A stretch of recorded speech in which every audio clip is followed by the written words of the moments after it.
Well, good afternoon, good evening, good morning, wherever it is in your fine time zone around the globe for our reading today on Cultivating Voices Live Poetry. I'm your host, Sandy Yannone. Looking forward today. It's our wild card open mic reading, always our third Sunday of the month. And I want to extend a most gracious and hearty happy poetry month. I was thinking this morning how fitting it is that in March we have World Poetry Day. And then we move into April, where we have Poetry Month, which increasingly is in many, many, many countries. I know in Ireland and in the UK and in Canada and in the US, it's Poetry Month. But I used to just think, oh, it's just Poetry Month in the United States, but there are many, many places where it's Poetry Month. And of course, for all of us here in this room, every day is really Poetry Day. It's Poetry Week, Poetry Month, Poetry Year. But it is really nice to see, as I've been seeing other places where poetry is kind of blossoming and blooming around in the different communities that I've traveled in where I don't see poetry. So it's very interesting to experience poetry in unexpected places, and a very, very beautiful surprise when I do. So I hope that wherever you're residing, you are also experiencing this bloom of poetry in this month of April. Well, a reminder that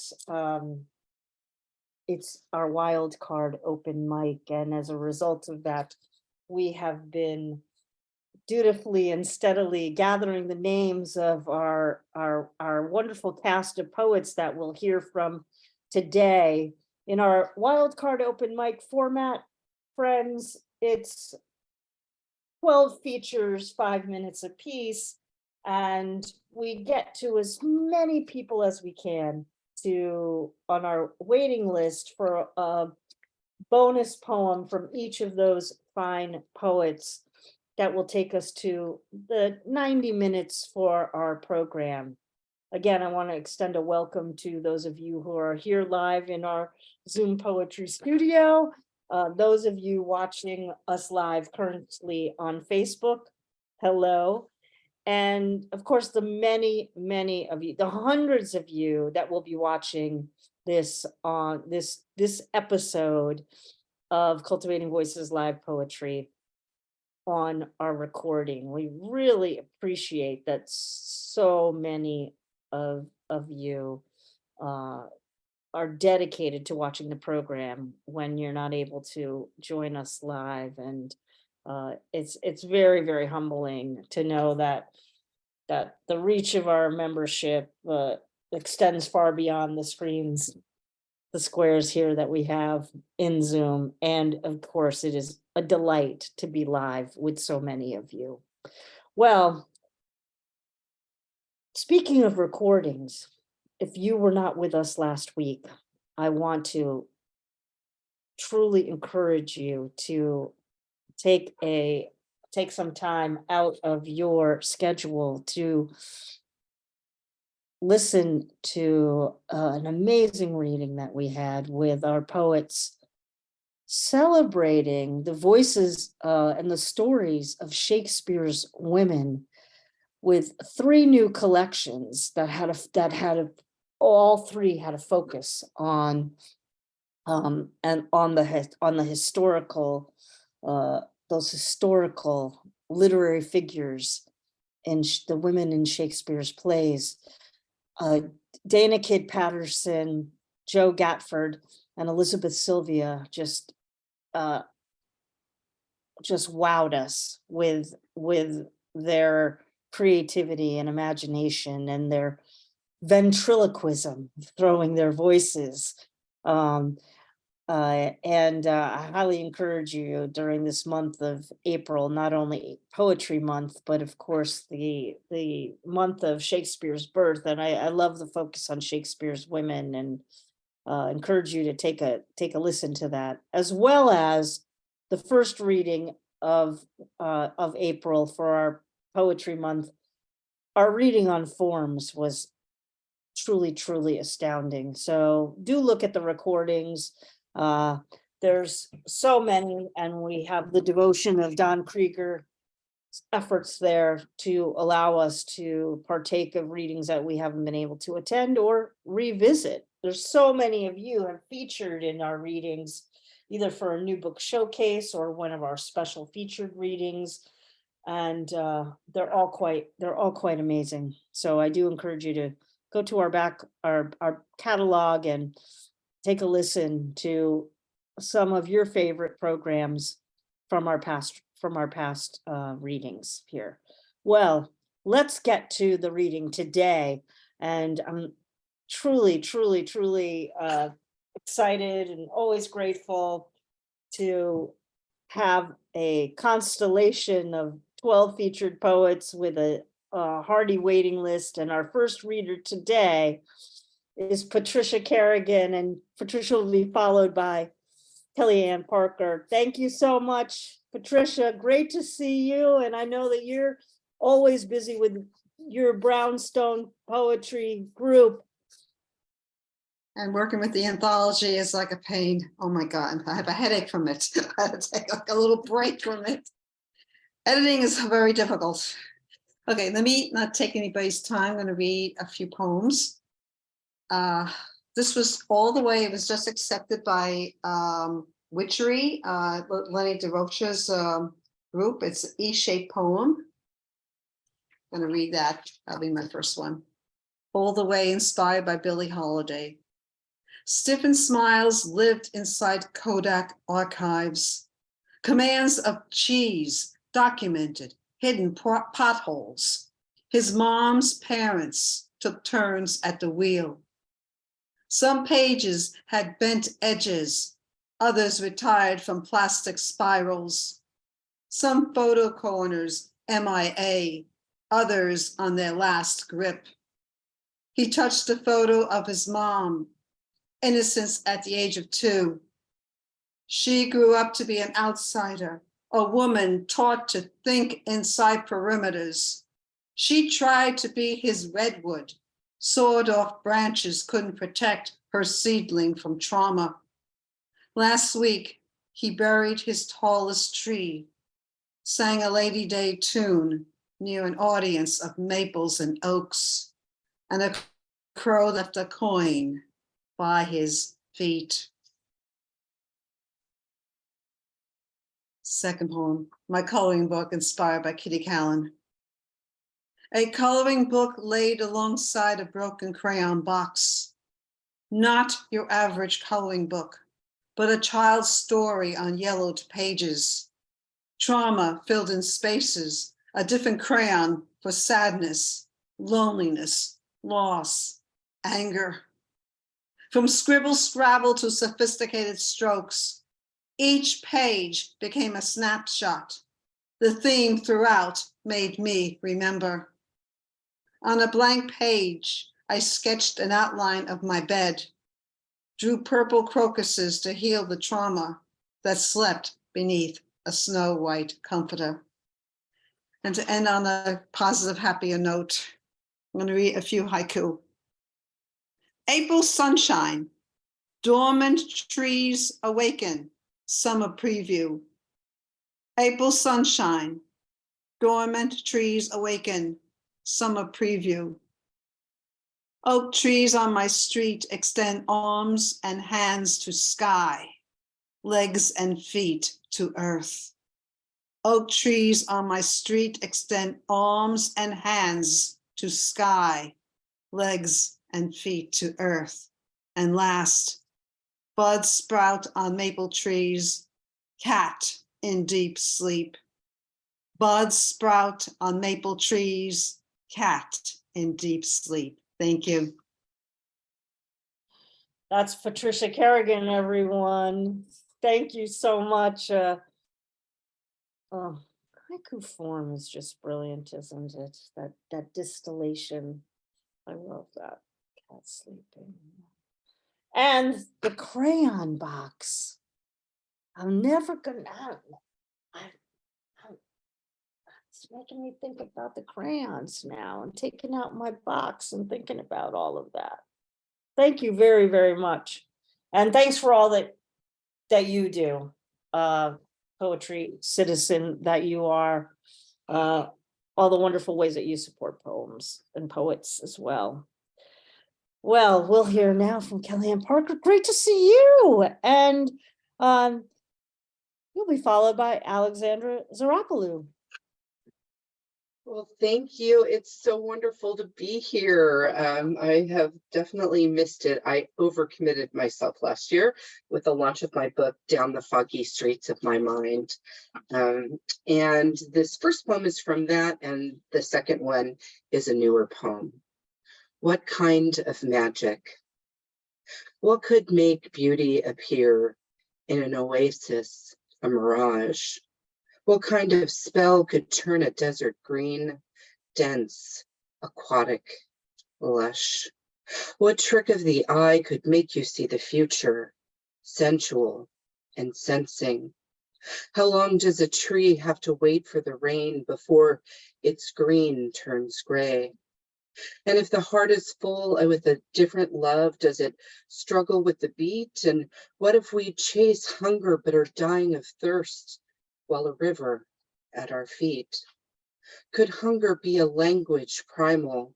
A baby cries, a hunter yells, and we feed until our stomachs are full, but hearts and souls echo the loneliness and emptiness of a forgotten and desolate place, of loose gravel and unsteady footing, of the winds of disorientation, of the fragility of being lost, of the knowing that no one is searching, or maybe one tiny light with no promise or certainty, just company of an unmapped journey, just I see you, do you see me? What if we just agreed to walk a while, to talk a while, fellow travelers on this short road? And if one had the need to feed, could take another trail, a trail to feast until satiated, and return to this road, ready to drink.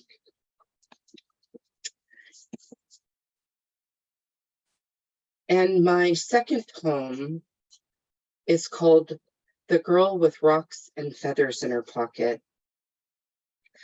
And shells, a tiny pine cone, forge seeds, not to own or to consume, but to bring magic back to unsafe places. The dandelion was always an incantation, a divine conduit for children in unsafe spaces where frogs don't become princes and are much better as frogs, indifferent to pretty little girls. As certain kids wish to slip under the water like tadpoles, when land behind doors is again too treacherous. Thank you.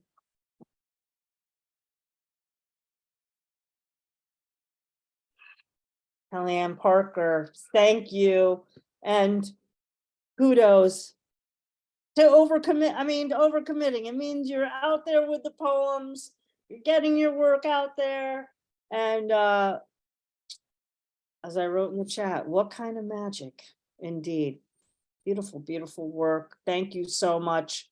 And a reminder, folks, please do put in the chat links to where folks can pick up your collections today. You know, we don't provide that in our wild card reading. But certainly, we are eager to help everyone sell their books and get the word out there as to where they can purchase. And a reminder also, of course, we're already doing this, and this is one of the things I love so much about our reading series is our chats are very, very generous with the encouragement and voices from those in the room supporting the readers. So please do feel free to chat generously and respectfully, of course. Well, next we'll hear from Alexandra Psaropoulou, followed by Marjorie Maddox. And I had to check in with Alexandra. We usually have her at the top of the show, but she generously agreed to go third today. And so great to have you with us with another edition from that miraculous flying series. Love it. Thank you. Alexandra Psaropoulou, everyone. May I ask if you can see all the graphics going by? They are going by Okay, magnificently. we solved that issue. We solved that issue. But I just wanted to say that because my graphic poems take around 3 months to create, that I'm reading sometimes I have to read older poems before the new ones are ready, or even repeat. Flying 6. Golden cords connecting us, golden cords surrounding us.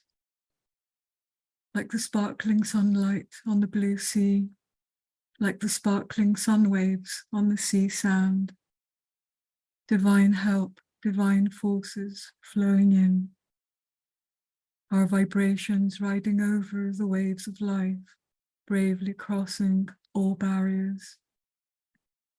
Singing a magnetizing melody on a hypnotizing journey. Turning the dark into light, turning the wrong into right. Knowing we can be free, knowing we are free. Free from all negative energy, free from all negative experiences. Golden cords connecting us, golden cords guiding us. Like glowing strands intertwining along our paths, like glowing strands showing us our paths. Divine help, divine forces flowing in. Our vibrations, our energies, whirling, twirling, wings of the universe, dancing freely between us. Forming our world, forming the world around us. Turning the dark into light, turning the imbalanced into balanced. Knowing we can be free, knowing we are free. Free from all lower sexual desires, free from all lower sexual encounters. Golden cords connecting us, golden cords attaching us. Like two radiant flames dancing together, like two radiant soul flames flying together. Divine help, divine forces flowing in. Our vibrations allowing us free to choose our own experiences, our own perceptions, allowing us free to move on, leaving old energies behind. Trusting that everything will be renewed, trusting that everything is being renewed. Turning the dark into light, turning the non-understandable into understandable. Knowing we can be free, knowing we are free. Free from all detrimental patterns, free from all detrimental beliefs. Golden cords connecting us, golden cords nurturing us. Like a family wonderfully bonding, like butterflies fluttering in spring. Divine help, divine forces flowing in. Our highest vibrations, our highest energies, whirling, twirling, drifting freely on the currents of the universe. transforming our world, transforming the world around us, turning the dark into light, turning the non-believing into believing, knowing we can be free, knowing we are free, free from all worry and struggle, free from all misconception and doubt. Golden cords connecting us, golden cords uniting us, like the sacred heart flame, like the sacred soul flame. Divine help, divine forces flowing in, our vibration strong and tender, taking us up our sweet magical worlds, strong and tender, taking us up our sweet blessed worlds, knowing that our visions will come true, knowing that our visions are coming true, turning the dark into light, turning the unhealthy into healthy, knowing we can be healed, knowing we are healed, healed from all bitterness and pain, healed from all hopelessness and regret. Only golden cords connecting us, only golden cords inspiring us, expecting magic, expecting blessings, expecting flying. Thank you.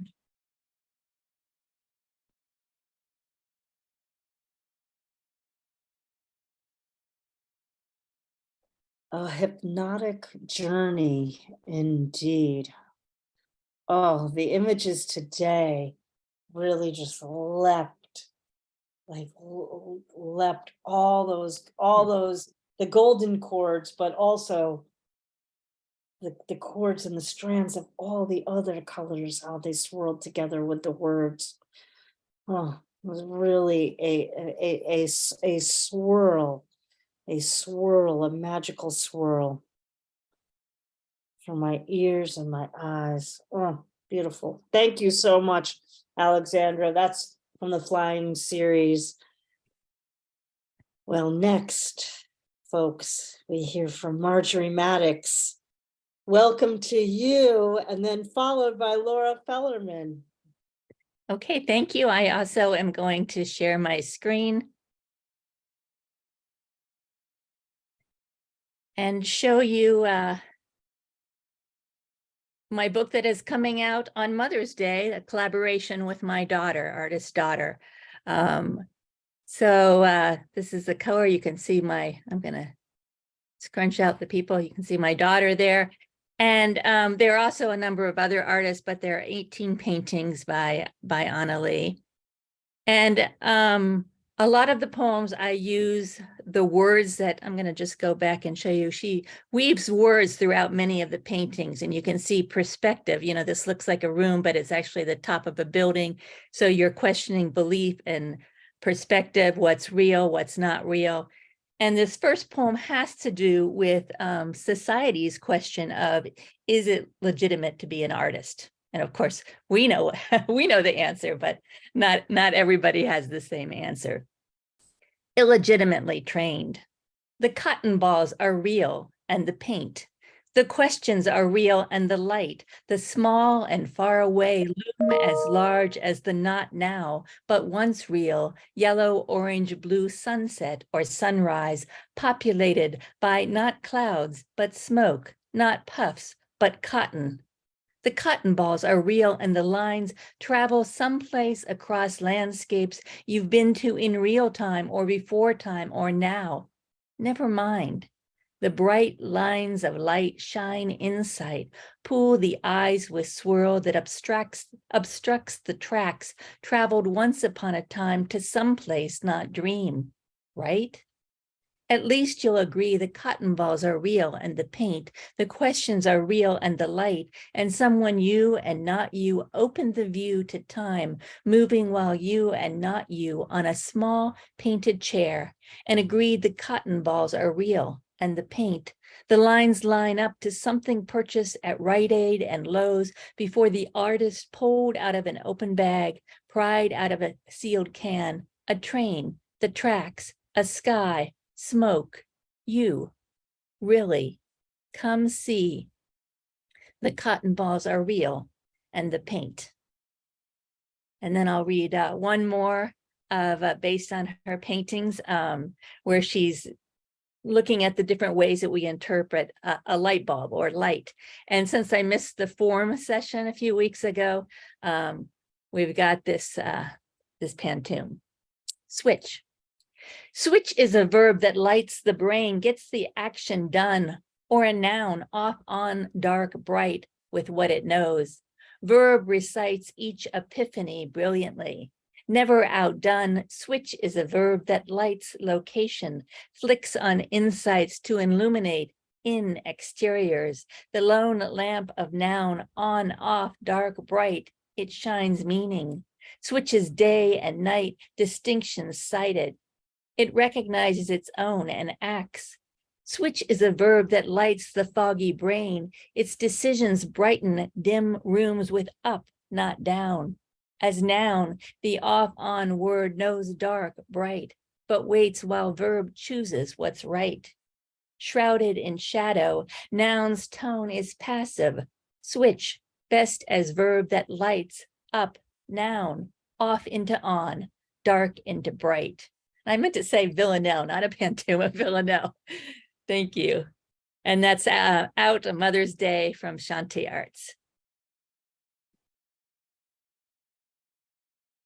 Well, first of all, congratulations on the collaboration. I mean, that's exquisite. I mean, oh boy, oh man, I can't wait. I can't wait to get the book. I can't wait to get the book.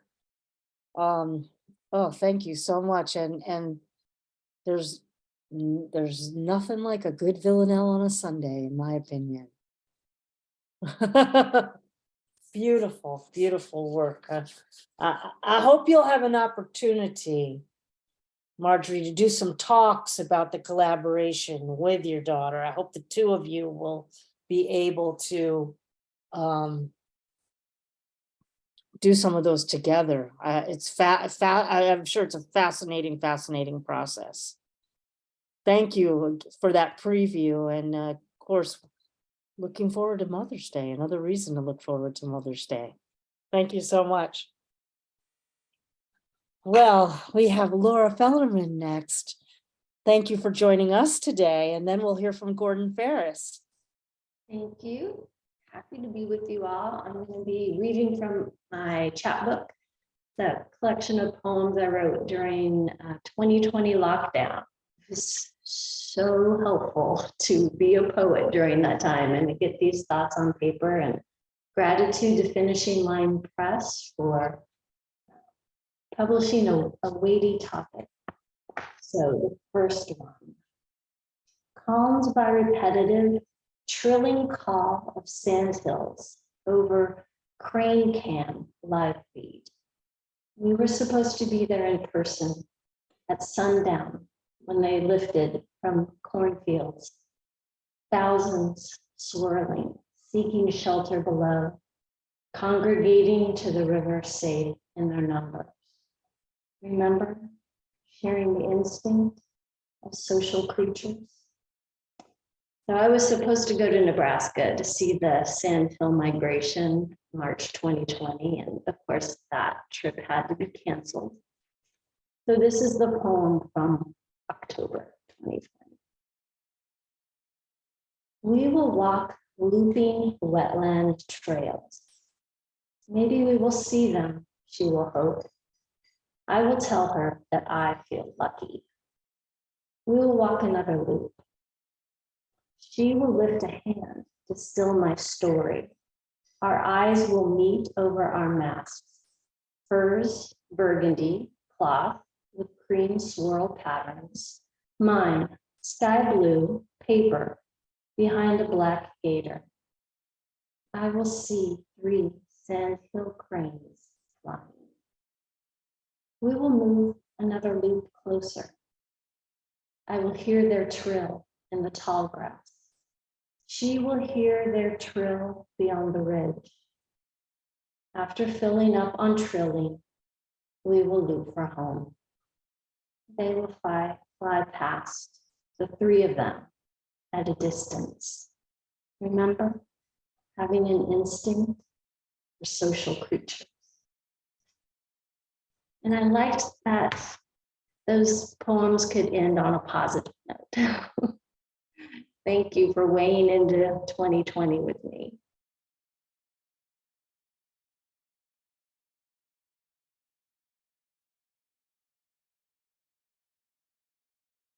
Laura, you just muted by, you just hit mute, so please unmute. We definitely want to hear you. Oh, that was it. I just had the two.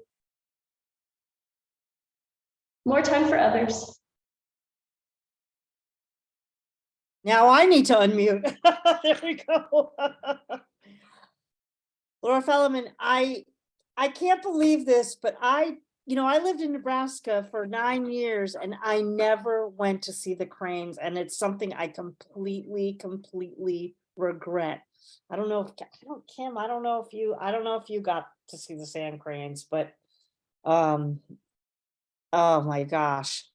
I want to also say we've had so many folks from who've worked with Finishing Line Press, and really kudos to that press. So many amazing books have come out with Finishing Line, and I've loved getting to meet the poets, and so I'm always very grateful when we're able to feature Finishing Line Press's poets and work, and it's miraculous. And also, we're going to be dipping back into 2020 for a long time, and so I'm again grateful for that opportunity today to hear poems that emerged from that time. Thank you so much. Really appreciate you being with us today. Well, we now hear from Gordon Ferris, and Gordon will be followed by Oliver Stapleton. Gordon, welcome. Nice to see you today. Good evening, how are you? I'm going to read a few short poems, and they're all, they should be well in under 5 minutes. I'll start off with Storm View. Trees lean in the wind, a piebald hides in the corner out of the tempest. Clouds overhead speak of neither night nor day. Birds scavenge for food. Some soar on the wind. No man is mad enough to venture out. None to be seen. Thunder in the distance, the clouds anger venting, merry men arguing. The rain enriches the green and forms a pool in the field where a solitary duck rests, submerges its head, shakes off the water, then departs gracefully, rising on the wind. And now this is called Blood Tear. Sorrowful eyes hiding under the fuchsia bush, gazing out, drained from the searing sun. Not meant for this climate, a working mountain breed from the snow-filled Swiss Alps. The bush with its drooping red flower, blood-red droplets falling. Out from under the bush, eyes emerge, sadness has gone, a smile shining. Humans not the only creatures that smile. Loneliness is not just a human condition. You're abandoned to the elements, you feel so alone. And this is a poem called Alone. It's about a young child being left waiting at home by himself for his mother to return. Alone. Through the window, an empty silhouette with shadows hiding in the mist. My eyes are squinting to witness your return, playing mental tricks like eyes staying open or tightly shut, then counting to 10, waiting for the where and when. Out from the darkness, I see a woman's outline. She's hard to make out. My spirits are lifted, but I'm not sure yet. She will have to get closer or into street light.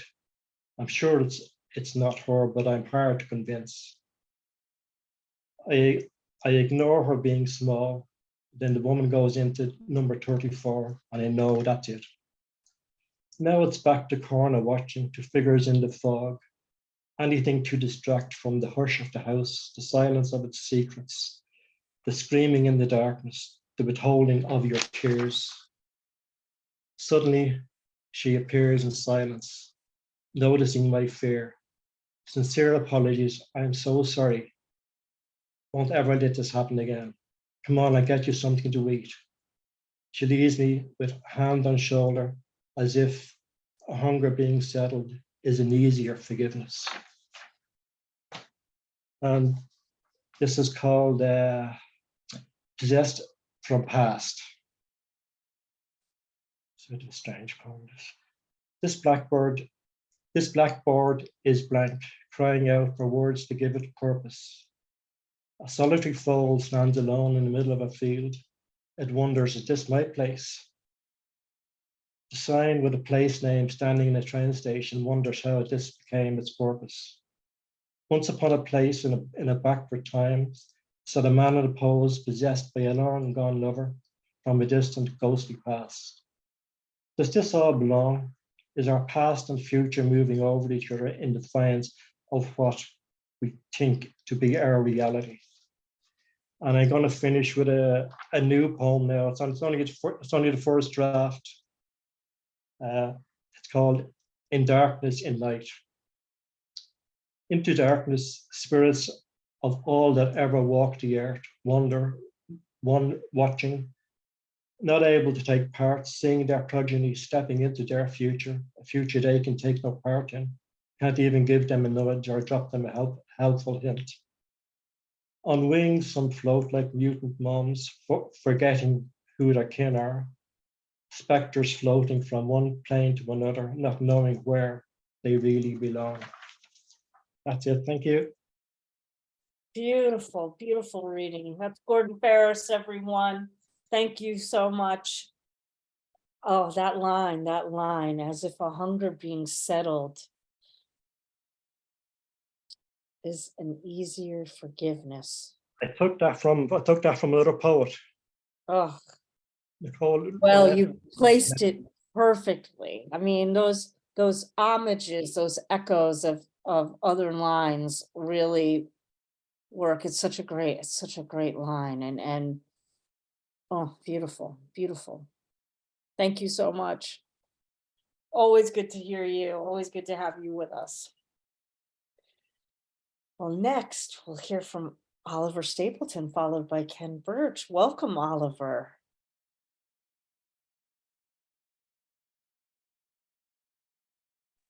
Hello. Okay. Hello.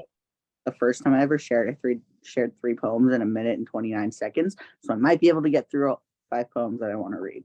I've written these all in the past month. I've been writing for 3 months and I am terrified. So this one is called. We got you, my friend. We got you. We got you. This one is called Story. We are books. I mean your life. It's a story. You are the author, writer, poet, artist, whatever you want to call it. You are writing your story. Hello, my name is Oliver. Nice to meet you. I just wrote myself into your story. It's funny like that. We're all a part of each other's stories, writing monologues for each other to take on the way. I don't know what else to say. I don't know where my story is going to go, but please don't let this be the last time I'm in your story. This one is called Hamilton, Ontario. Sirens. There's a man on the median in a yellow sweater yelling something about Lorraine. There's a lady I've seen 2 times downtown, flipping the bird, walking downtown. It's made me chuckle each time. The man flipping his water bottle, the dog with a cigarette in its mouth, the dancing man, what's his name again? I grew up in the East End, live in the West End now. It's not much different. People just have more money on this side. But does anyone have more money these days?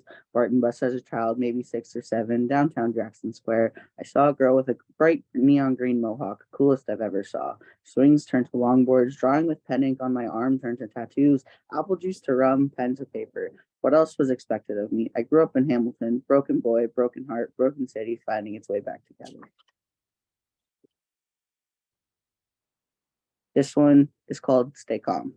Stay calm. I have it tattooed on my knuckles.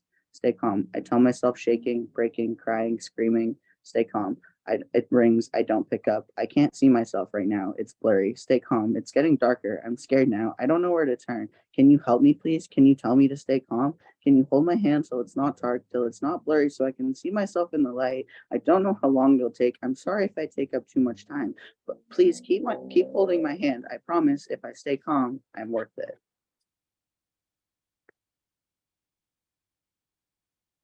This one is called Time. And then I have one more that I'll share after.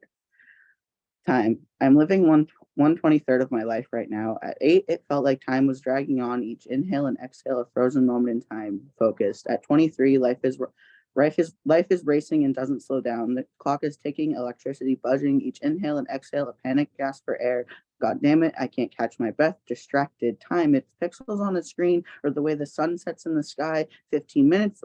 Be 15 minutes earlier. My professor told me you're not on time. Everything is timed now. Focus, but fuck that and fuck this. I'm taking my time. Each inhale and exhale, and you look at life. Focus, distracted. Time will tell if you listen just enough. And this one is called Homebody.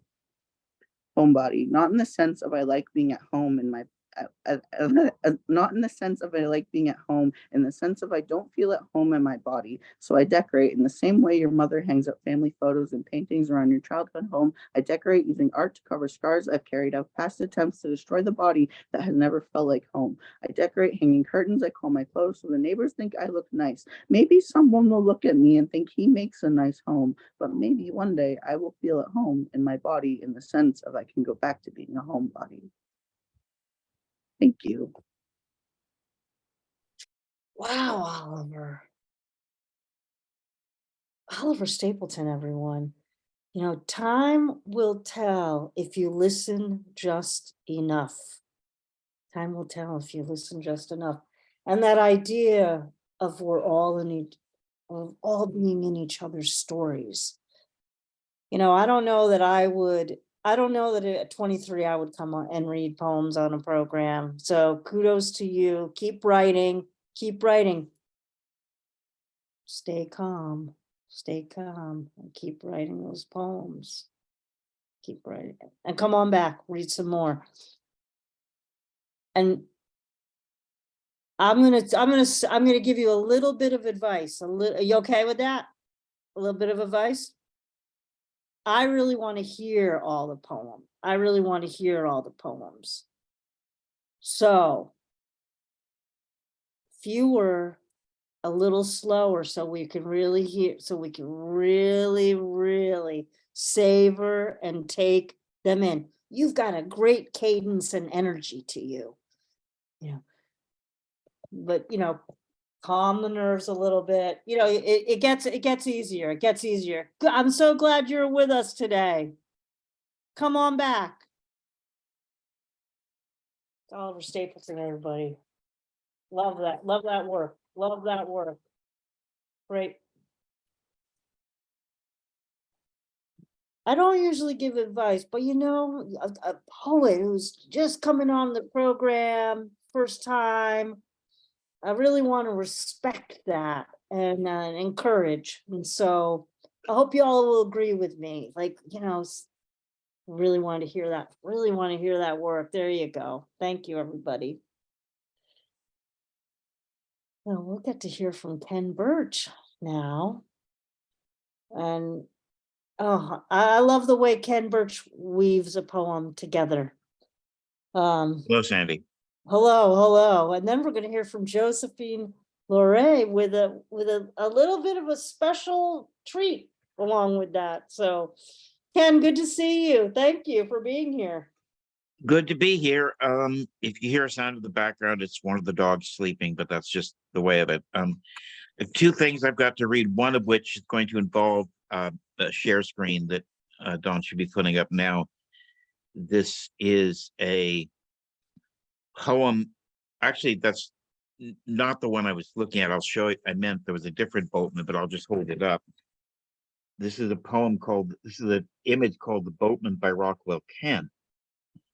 And we can take that down. That's fine. Thank you for looking for that, Don. But this is a meditation on this thing that this image has always fascinated me. And it's two things I'm working at. It is just the structure in the image. It's an ekphrastic poem, and also it's a meditation on the duality of Rockwell being a brilliant artist and an incredibly creative figure, and also having been an apologist for Stalin, which is a thing that I hope that everyone who's in any way part of the left is working with to try to get us all past that, because we need to get to the future where we seek the world we need. And okay, so I'll just start with this focal point. Lines curve and straighten towards this figure. One oar gone in a storm, broken by sea, one oar held 2 fingers. For how long? Forever? Do the eyes see? If so, what? One hand empty. In the arms, the muscles seem to dissolve, not needed now, time of rowing past, but by how long? The eyes point upward, staring, past staring, still seeing, boat on the water or in the stars? Are the stars still there? Science, once truth, now dissent, now silence, tells us they blinked out long ago. Only their ghosts shine on. We even still hear. Figure was rowing towards what? Towards what you dreamed of, Rockwell? Transformed world, equality, sharing, peace that we still seek? World that would justify all that you justified, defended, willed yourself to deny? Gulags, purges, famines, the betrayal of Spain, the pact, Babi Yar, is that you, Rockwell, rowing away from the contradictions? Not who? What color is the figure in the night? Color not seen, yet remains, still determines fate, still ends lives early. What identity? One, more, many, all, accepted, affirmed, rejected, spurned? What soul? At peace, arisen to struggle, anger, worry, of struggles, clues of hair unseen, clues of torso unseen. How much else unseen? And this last one is, I'm gonna pull it up here for me to read. It's the second poem I wrote for the structure poems last week, and I had time, it would read it then. It was meant to be a sestina, but I don't think it quite works in that form, but I think it still says something. Is this the way this should start?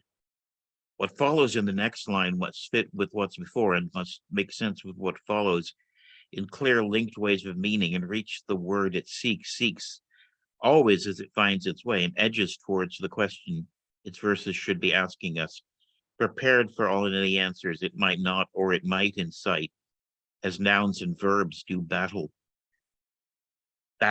as they might within us and without us as well at some point, though in certain states some men would lock them away from those who will remain when we cease breathing. So none of them would ever ask, why pass to us your fear of all that's going to change regardless? Hatred of all those not like us, horror at the end of suffering, agony at the loss of pain.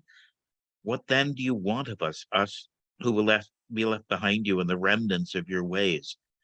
What exactly do you seek then? Life is nothing but museum, or perhaps is mausoleum? Must we die before we live?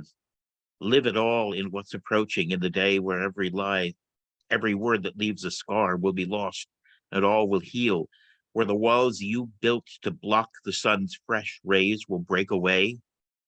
We seek battle with your ways beyond you. Our lives will not be mausoleums, nor all our futures remnants. Thank you.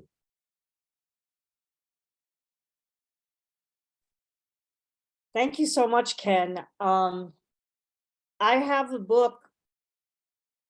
The title is N by E, but I call it North by East, of Rockwell Kent. And if you've not spent time with Rockwell Kent's images and words and his voyages of language, I hope today's Ken's given you a great entry point into the work of Rockwell Kent.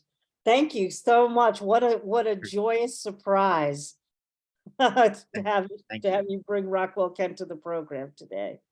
Thanks so much, Ken. He's a marvelous paradox. Anyway, thank you. Oh yeah, terrific.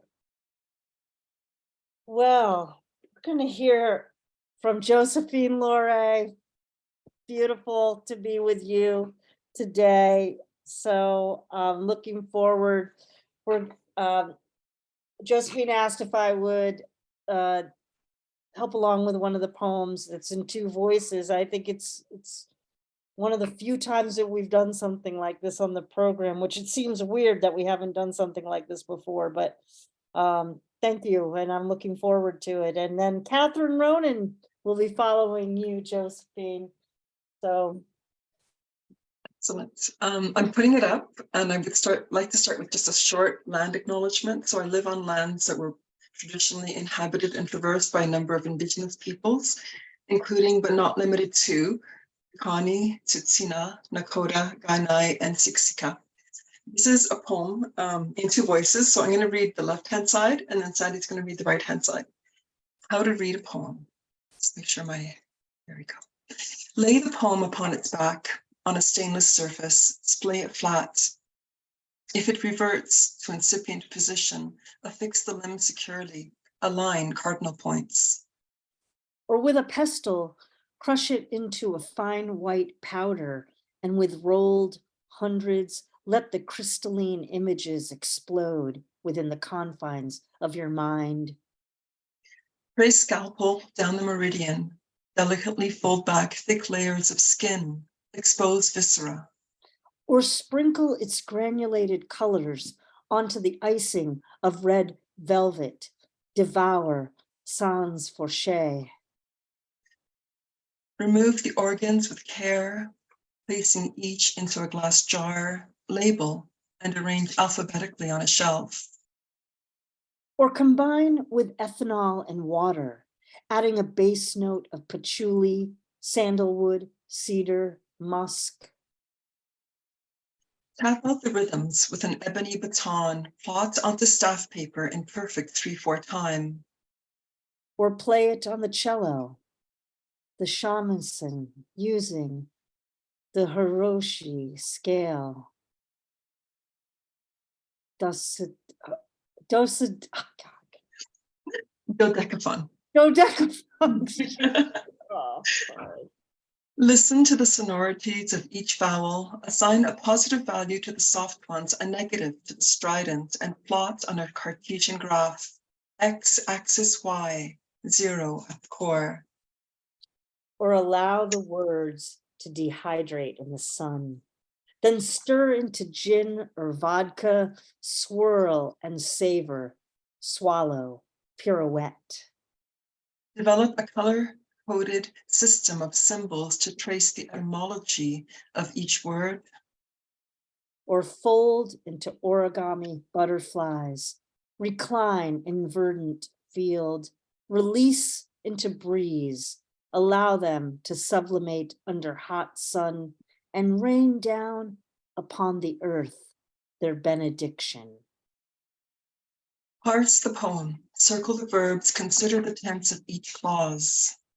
Or transmorph into bumblebee, collect pollen from each trembling sibilance, assonance, consonants. Determine the atomic weight of each combination of letters according to the elements of the periodic table. Or simply raise the golden chalice to quivering lips. Allow ambrosial nectar to drip down your chin. Thank you. Oh, how amazing to have your words, not just in my ears, but to be tasting and savoring them and sharing them with the group. Thank you for the opportunity. I'm sure you'll never ask me to do that again. No, it was wonderful. Thank you so much. I loved it. I loved it. I loved it. Thank you. Let's practice next time. Yes, I'll give you more than 2 minutes notice. It's all good. It's all good. Everyone, that's Josephine LoRe. That is our experiment for the day here on Cultivating Voices Live Poetry. What an absolute, I loved the anticipation of getting to the or, the pivot that the pivot that everything took each each time we got to the next stanza. Magic, a lot of magic today, my friends. Ooh. Well, the magical Catherine Ronan is next, and then we'll hear from the artful dodger, Harvey Soss. Hello, Catherine. Hi everyone. Hi Sandy. Hi everyone. As we say here in Ireland, if you don't want to go next after a person, you say, Jesus, how am I meant to follow that? But anyway, here we go. I did workshops with this fantastic poet. Well, he's more than a poet, he's a visionary really, called John W. Sexton. And I would urge you, if you ever get a chance to meet him, you will not be disappointed. So these are two poems that sprung from the loins of John W. Sexton's workshops that I did recently in the bars in Clonakilty. The first one is called Iron in the Soul. I am the tiger in the tiger stone worn around the blacksmith's neck, swinging furiously in the smoky taste of war. My amber eyes burn red to white and then to blood as I hear the groans of battle rising. I smell the spitting clots in heavy cloud burst. The hammer and tongs dance wildly in savage man. Welcome to a new Iron Age.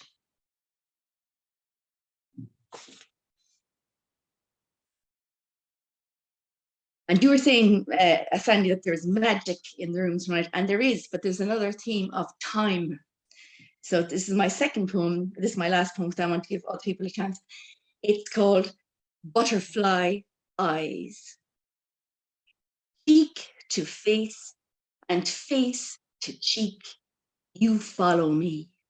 Like a half-twin floats between two letters of the universe, as if it were marshmallow. I know when you write, I am writing too. Threads needle deep into the black between stars, loving now in a glass of here at last. Oh, brother, I have unset the garden for you, rotted all the cabbages with butterfly eyes, and switched the clocks to spin. Wow, beautiful, beautiful. You know, I was talking earlier at the top of the program.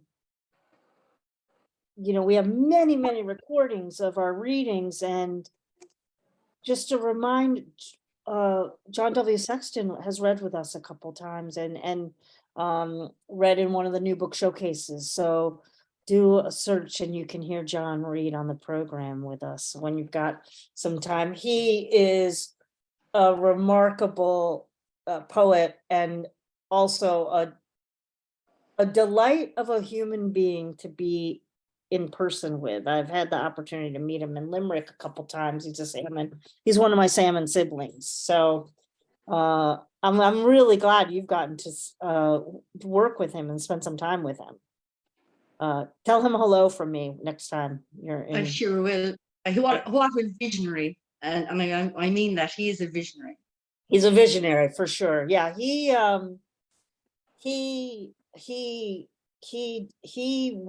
introduced one of my other salmon brothers when Edward O'Dwyer launched his second book in Limerick, and I was at the launch, and he, you know, he did the introduction to the whole launch, and that's the first time I met him. So it's so great in this room today that so many of us are also echoing lines from other poets. We're always bringing more people into the room. So thank you so much. Thank you so much, Catherine. Well, now we'll hear from Harvey Soss, who will be followed by our final featured reader for today, but we're absolutely going to get to those waiting lists. So we'll hear from Harvey, and then Dianne Knox. Can you hear me, Sandy? I can hear you. Fine.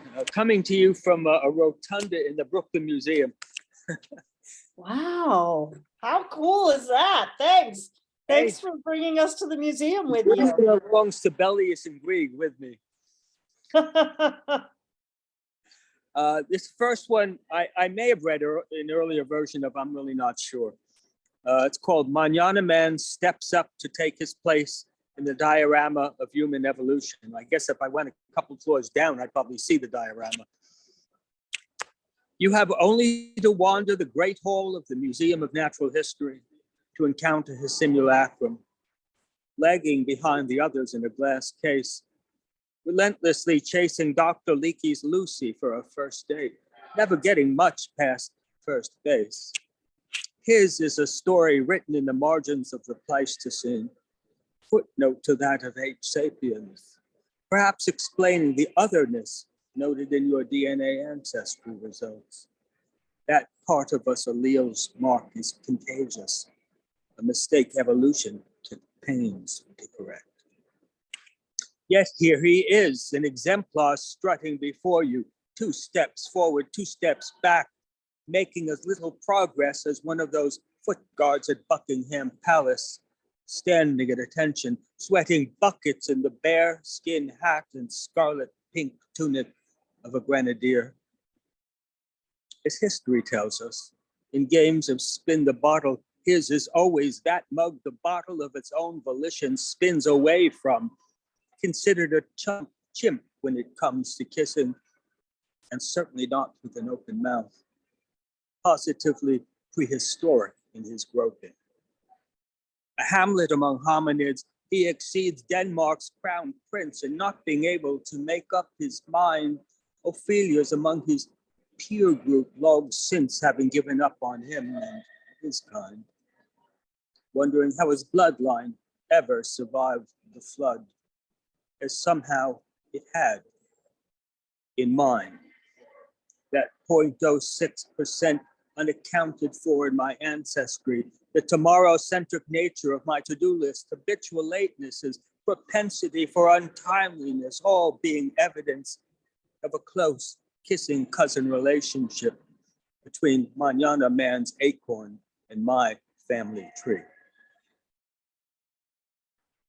And the second one is one that I really don't know where the hell this one came from. It's called Dark Matter, probably beyond the Webb telescope. I suspect it feels left out of the conversation. Does anyone approach Monet's water lilies, for instance, and comment on the darkness rooted just under the surface? Do docents guiding student art classes to galleries featuring impressionistic paintings give it its due during your gypsiest wanderings on school field trips through the Met's halls of high culture? Did you? Little wonder then that dark matter, fumblingly as that first try at sex or mubblety peg, appears to be put out when matter not so dark as it is, refuses to share its privileged state, content to self-propagate.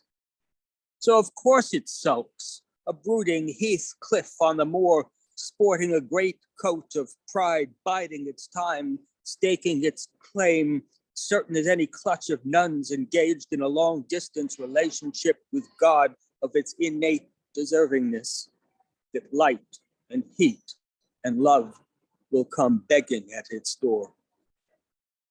Thinking on this, growing even darker than before, welling up of a sudden like a teardrop in the eye of a Kabbalist after a particularly revelatory passage, down on its knees and praying for more, it watches and waits.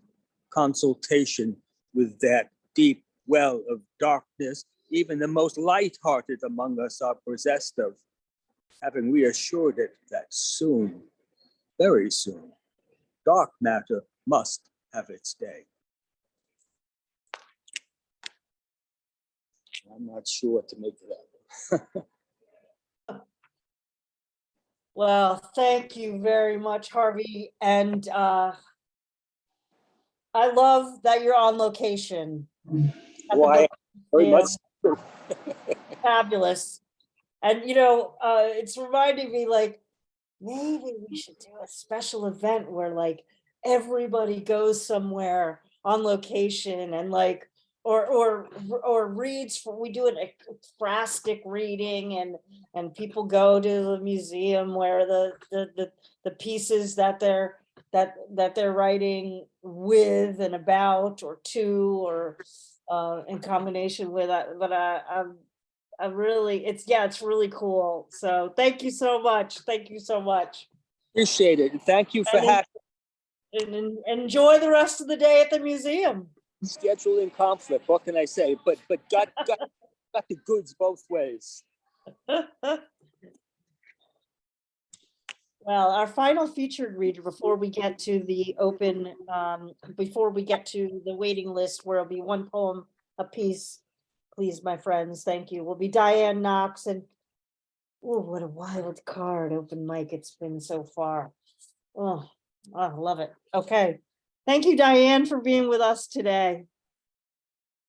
Hi, thank you. I have one poem. It's called Tell Me I'm Honey. I want to be like honey glistening on your tongue when you say my name, sweetening your tea, softening your dry biscuits, taste enhanced by my addition, melting in your hands when you touch my skin. Who wouldn't want to be honey? Natural, no pretenses, nothing contrived, artificial, false. I'm raw, unfiltered, pure, slightly hardened, but responsive to your warmth. Liquid gold you have found. I want us to be like honey, no death to look forward to. Thank you. Wow, who doesn't want to be like honey? Liquid gold. Thanks for bringing the liquid gold to the reading today. That's Dianne Knox, everybody. And that's our 12 features for today. And of course, now we have the beautiful bonus of our folks on our waiting list. And I'm hoping we'll be able to get to everyone by the end of the half hour. So let's go directly to our first reader. So nice to see Ray Ball. And Ray, I think if you haven't, I hope I haven't missed it, but I always miss it because I'm on Wednesday nights. It usually lands. I think you're the feature next week. I am, but it's an in-person one this time. Oh, okay. Yeah, All right. I yeah. wanted to give a little shout out. And your poet of influence this time Is Rita Dove. Rita Dove. I love Rita Dove. What a great reading that's going to be. I wish I could be there in person. Oh, but I'm glad to hear you today. So thanks for coming and sharing a poem. Thanks, Sandy. And I'm going to share one poem from my hot off the presses first full collection, Trinities. And the poem is called Genealogy Ending in Talking Serpents. What can you make of a stolen rib that begets a woman? Would gravity pull it back to its origins? The answers to the New York Times crossword clues are Eve, Eden. A child turns the page of the family Bible. Genealogies beget genealogies. She traces her finger over what seem like ancient trees. One branch ends with a cloistered nun, another in a Benedictine monastery. The child imagines the monk's hands cupping the chalice, cupping the body of Christ. Another branch twists as if fighting a strong wind before its buds begin to flower. Spring brings the tents of revivalists and missionaries. A woman marries a snake charmer. His hands are marked with bites and strong from building cages. They evoke temples in miniature. The answer to the New York Times crossword clues are Vestal, Viper. The child reads Genesis.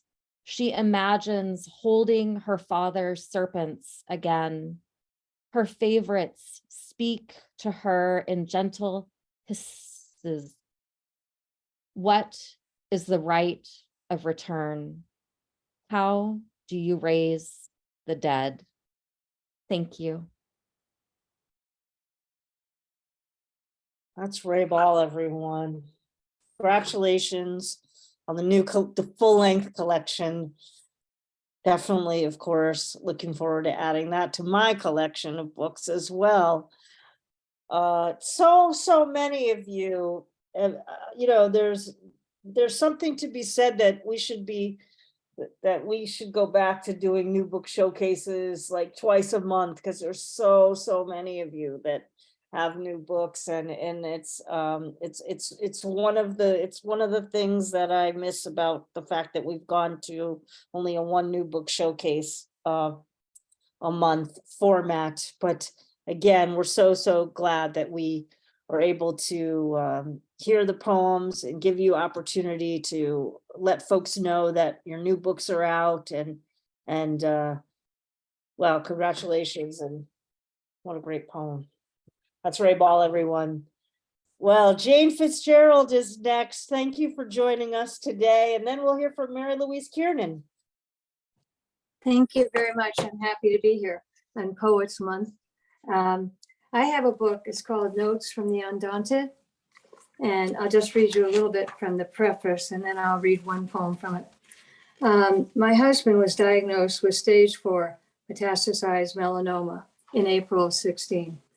He received treatment at Johns Hopkins Hospital in the Sidney Kimmel Comprehensive Cancer Center. This is his story told in poetic form, expressing both of our perspectives. Anyone who has suffered with cancer, who has had a relative or friend who has walked this path, will relate to these poems, which are both sad and uplifting. And I wrote this because I sat in the waiting room, you know, day after day. The good part, which I shouldn't tell at the first, but he's better. And this happened about 5 years ago, and he got a revolutionary treatment called immunotherapy. And this is just one poem from the book. It's called The ER. He had several forms of this treatment, and they thought it was killing the cancer. And we got a phone call at night from his doctor that we had to rush to the ER. It was Christmas Eve. So the ER. It's the morning before Christmas. We are frantically racing to the ER. A white coat settles us in a tiny cubicle adjacent to a criminal in shackles, guarded by 2 laconic policemen. In haste, we had abandoned a colorful holiday table, never to be graced by guests. It could be any day in the ER. For us, it was to have been a celebration of togetherness. Instead, it's tubes and beeps, waiting, endless waiting. Can they bring us back from the edge? Did we notify all of the guests? Did we turn the oven off? The chained man is escorted by an armed blue suit for a bathroom break. We are held tightly captive by one plastic bag after another, dripping drops of hope toward another phantom holiday, fate suspended from a pole. Results slowly emerging, the agony of not knowing. Did we lock the front door? Is the dog in her crate? Will the IV revive or drown us? Did we turn the TV off?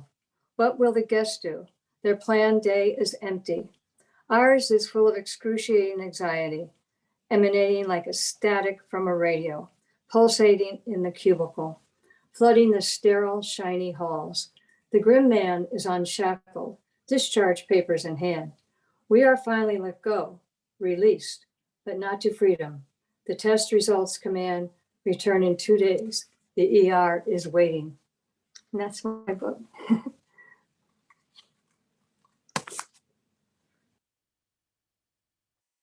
Thank you so much, Jane. And of course,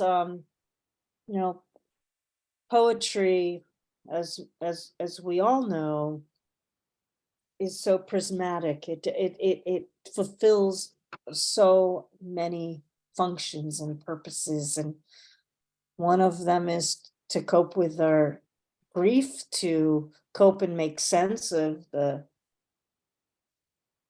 what doesn't make sense to us, and also, I think when we breathe life into poetry, that power can also bring the power to heal.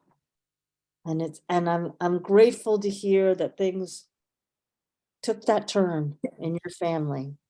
And no doubt that energy from your poetry helped turn that corner. Thank you very much. Thank you. Well, we will hear from Mary Louise Kiernan. Great to be with you, the poet of glossophobia. And then we'll hear from Gary Lilley. I was just looking at your collection I think it was yesterday. So I must have evoked you to come and share a poem today. Thank you, Sandy. I just want to say that workshops have been truly pivotal, in my poetry. This poem first found its origin at a workshop at the Sunken Garden Poetry Festival. And I was in a workshop with Juan Felipe Herrera. And then most recently, I feel that I finished the poem in an online workshop through the Poetry Barn here in the Hudson Valley. So I do believe Don has it on the screen. Thank you, Don. Raising Sunflowers for Vincent van Gogh.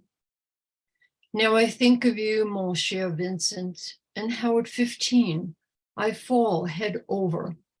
Like the seedy-faced sunflowers, I grow only for you by the walkway fence. Their feathered heads droop, and in their dieback phase of bloom, hang heavy, each petal sensing those sunflowers and dahlias that caressed your coffin. I imagine pleading with you in Aubert, do not put that brush in your mouth. Do not suck on that lead-laden paint. Don't not eat. Don't bed that prostituée. To your brother you write, La tristesse durera toujours. On my heart I poem, oui, my sadness will always last.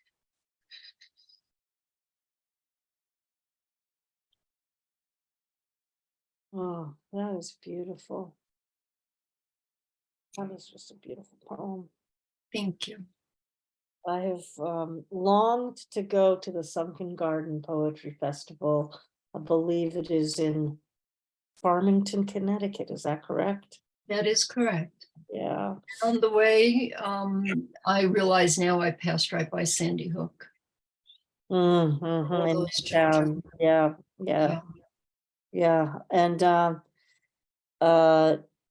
if you've got a chance to go to the festival, everyone, or if you don't, there's an amazing I do have the anthology that was put out of the many years of the Sunken Garden Poetry Festival. So I don't know if you've seen it, Mary Louise, but it's a really fabulous anthology of the years of that reading series. So I hope those of you in the New England, Hudson Valley area, tri-state area can, or wherever you travel to Connecticut to go to the Sunken Garden Poetry Festival. I hope I'll get to it someday. And it literally is a sunken garden. Yeah. And it was built by the owners of the home that is there, and the home is now a museum. And I was there for several days, so I actually drove there, stayed overnight, and it was just a wonderful, wonderful experience. Is it in April, or is it usually held in April? Do you know, May, maybe? I can look it up, but anyway. So I went there in August of 2016. That's how long it's taken me to finally put this poem into the sensibility that I wanted it to be. Well, thank you very much for bringing that sensibility to us today. And as you always do when you share your work with us, thank you. Well, my mom is here on the program today, and well, boy, I do really hope that we'll be able to get to Farmington, Connecticut together and go to that poetry festival. I think we'd really enjoy Well, it. if you go, let me know. I will. Maybe we could get a caravan of people together to go. We'll be sure to let everybody know. All right, folks. Well, next poet, Gary Lilley, needs, no introduction. I'm not really doing introductions today anyway, but it is always a great honor when we get to hear Gary's work, and I'm grateful for his voice. So thanks for being with us today, my friend. Thank you, Sandy. I'm going to read my one poem is a draft of a poem from a manuscript that I'm working now. So, Raven on my fence today of my brother Jeff's memorial. I don't know the way out of these woods. This sad day of the pandemic when we are not allowed to gather. In this unkindness, the blackbird lights on the fence post, watches the porch of my cabin, looks into my kitchen at me at the table with my computer as I zoom into the ceremony. How do I mourn him like my mother was doing before her death? Do I wail someone who was already physically absent? Someone we had not talked about, someone I had not seen in almost 50 years. When a brother dies, you are never the same. Learning he is dead changes my world, changes me in ways I didn't expect. I'm afraid of what I've never feared before, the void illuminated. There he is, Jeff. No other sign is needed. What message does a raven bring from the spirit world? His arrival brings me comfort. Souls travel on wings. Magic from the world where Jeff is now. This raven brings peace and a hive of spirits. Let me light a candle. I want all of us to live forever. I am shown we will not. But the raven on my fence sends the black and receives love, the light that reaches where his going takes us on our black wings.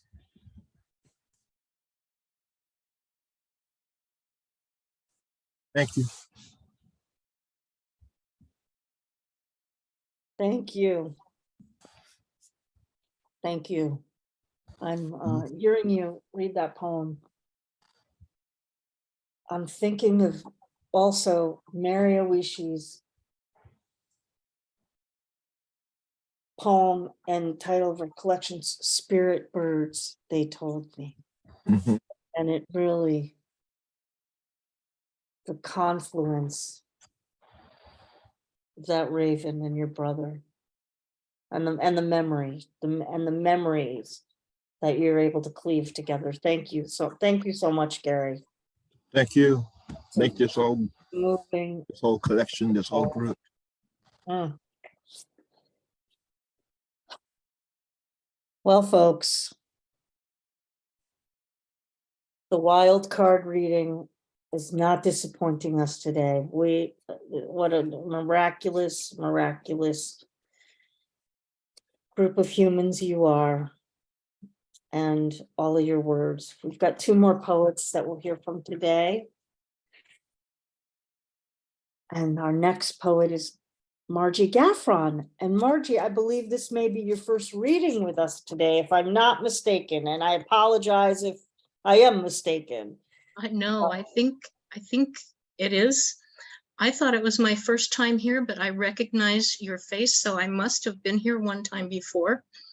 I'm getting old. I don't always remember things very well. So thank you. I'm so happy to be here and to be able to read. This is a short one. I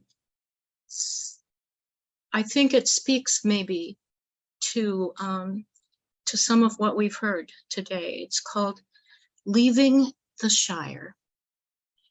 Each leaf, each flower holds more than a heart. Each footstep, a branch, a turning point.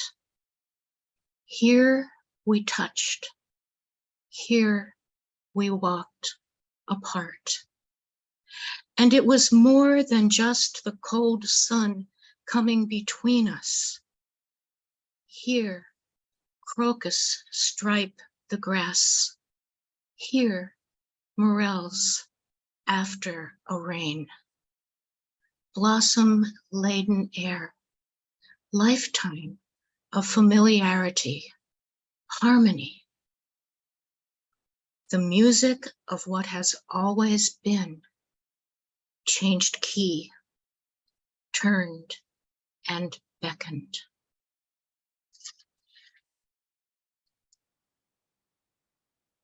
Thank you, thank you. Margie, you have not read before, here's how I know, because you have a distinctive voice and cadence that, I try to absorb and remember each of the voices, and I know I have not heard your voice until today.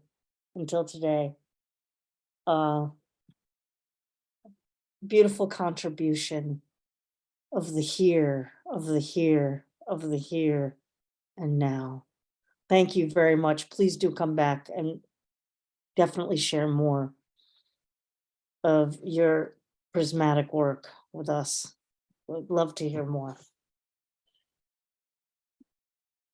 Thank you, everyone. Our final poet for today. We're gonna do it. We're gonna go right to the half hour, almost to the moment. If I stop nattering on, is Cynthia Steele. Welcome, Cynthia.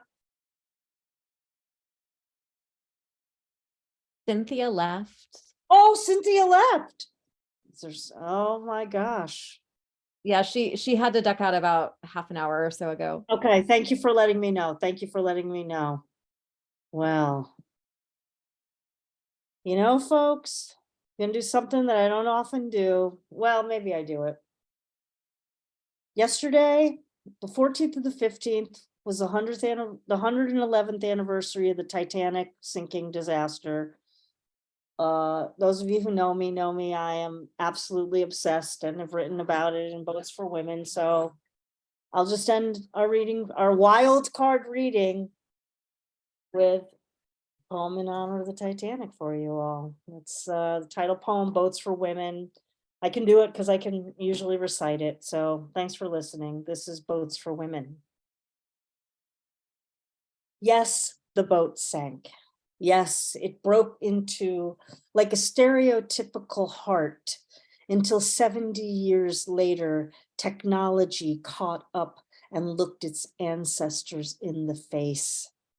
Yes is the way the years oxidize the steel, and yes wipes the name Titanic off the bow. Yes is the call for women and children first. Yes are the lifeboats and the davits. Yes are the men who cry from the decks. Sometimes when I kiss her, I am leaving a yes on her lips to let her know I will go down with this ship. Sometimes when she whispers yes, we are staying on board. But there is always room in the lifeboats for 2 more women. Yes is the fact that if we were alive on that night, we would have lived. 111th anniversary of Titanic disaster. Thank you very much, everybody. And thank you all for being here with all of your remarkable poems that recognize and amplify and honor and memorialize and bring humanity to the forefront through language. Special shout out, of course, to our first time readers for today. I really appreciate you joining our group and sharing your work, as well as those of you who've shared your fantastic voices with us many, many times. Very, very grateful for each and every one of your voices. Well, April Poetry Month will continue on throughout the next 2 weeks.